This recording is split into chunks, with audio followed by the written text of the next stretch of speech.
શું તમે જાણો છો કે 7 સમંદર પાર બેસીને પણ તમે તમારા વતનના સૌથી મોટા અધિકારથી વંચિત રહી શકો છો? હા, એક એવી ગુપ્ત પ્રક્રિયા હાલમાં આપણા ગુજરાતમાં ચાલી રહી છે, જે લાખો લોકોના નામ એકાએક મતદાર યાદીમાંથી ગાયબ કરી રહી છે.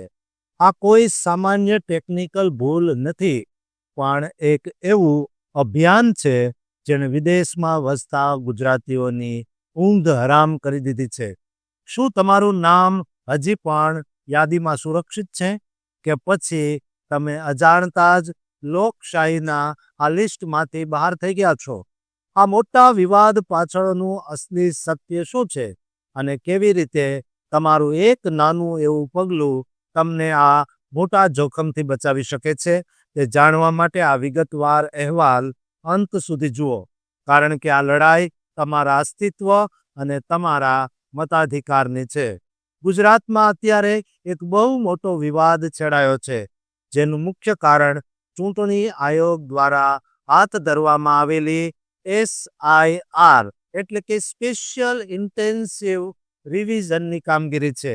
આ પ્રક્રિયા અંતર્ગત આખા રાજ્યમાં મતદાર યાદીને શુદ્ધ કરવાનું અભિયાન ચાલી રહ્યું છે, પરંતુ તેનાથી પ્રવાસી ભારતીયો એટલે કે NRI સમાજમાં ચિંતાનું મોજું ફરી વળ્યું છે, કારણ કે અયોગ્ય પુરાવા અથવા તો સ્થળ પર ગેરહાજરીના કારણે હજારો લોકોના નામ મતદાર યાદીમાંથી કાઢી નાખવામાં આવી રહ્યા છે.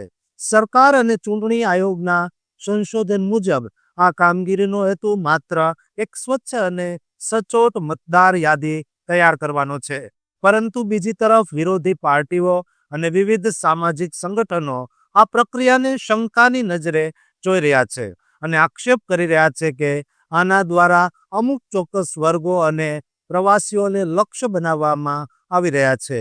વર્ષ 2025-26 દરમિયાન ગુજરાતમાં આ SIR કામગીરીથી અંદાજે લાખો લોકોના નામ મતદાર યાદીમાંથી કમી કરવામાં આવ્યા છે, જેમાં સૌથી વધુ નામ એવા લોકોના છે જેઓ સ્થળાંતરિત થઈ ગયા છે, જ્યારે ઘણા એવા લોકો છે જેઓ મૃત્યુ પામ્યા છે, અને ઘણા એવા લોકો છે જેઓ તપાસ સમયે ગેરહાજર મળી આવ્યા હતા.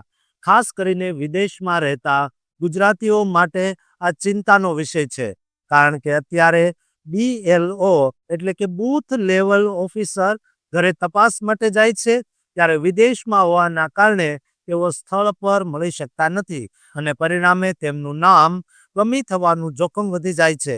જો તમે પણ વિદેશમાં રહો છો, તો તમારે તાત્કાલિક ભારત આવવાની કોઈ જરૂર નથી, કારણ કે તમે ઓનલાઈન માધ્યમથી તમારું નામ તપાસી શકો છો અને તેને જાળવી રાખવાની પ્રક્રિયા પણ પૂર્ણ કરી શકો છો. આ માટે તમારે સૌથી પહેલા ભારતની ચૂંટણી આયોગની સત્તાવાર વેબસાઇટ voters.eci.gov.in પર જઈને તમારું નામ ચેક કરવાનું રહેશે, અને જો તમારું નામ લિસ્ટમાં ન હોય અથવા તો કપાવવાની નોટિસ મળી હોય તો ગભરાયા વગર ફોર્મ 6A જે નવી નોંધણી માટે છે, અથવા તો ફોર્મ 8 જે વિગતોમાં સુધારા કરવા માટે છે, તે ઓનલાઈન ભરી દેવું જોઈએ. વિરોધ પક્ષો જેમ કે કોંગ્રેસ અને અન્ય અલ્પસંખ્યક સંગઠનો આંકડા ટાંકીને કહી રહ્યા છે કે આ પ્રક્રિયા અસમાન હોઈ શકે છે અને મુસ્લિમ તેમજ પ્રવાસી સમાજને વધુ અસર કરી રહી છે. જોકે ચૂંટણી આયોગ આને માત્ર એક સુધારા તરીકે જ રજૂ કરી રહ્યું છે, અને તેમના જણાવ્યા અનુસાર કોઈ પણ નાગરિક આગામી 18 જાન્યુઆરી 2026 સુધી પોતાના વાંધા રજૂ કરી શકે છે, જે બાદ ફેબ્રુઆરી 2026માં અંતિમ યાદી જાહેર કરવામાં આવશે. નોંધનીય છે કે આ પ્રકારની કામગીરી માત્ર ગુજરાતમાં જ નહીં, પરંતુ અન્ય રાજ્યોમાં પણ કરવામાં આવી રહી છે, જેમાં તમિલનાડુ, ઉત્તર પ્રદેશ. આ રાજ્યોમાં તો લાખો લોકોના નામ ઓલરેડી નીકળી ચૂક્યા છે. આ એક રાષ્ટ્રીય સ્તરની પ્રક્રિયા છે.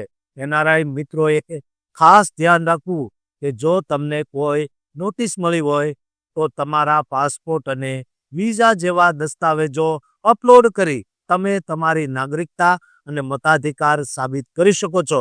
આ પ્રક્રિયામાં BLO તમને વર્ચ્યુઅલ ફોર્મ પણ મોકલી શકે છે, જેને તમારે સમયસર ભરીને પરત કરવાનું રહેશે, જેથી તમારું નામ દોસ્તો આ યાદીમાં સુરક્ષિત રહે.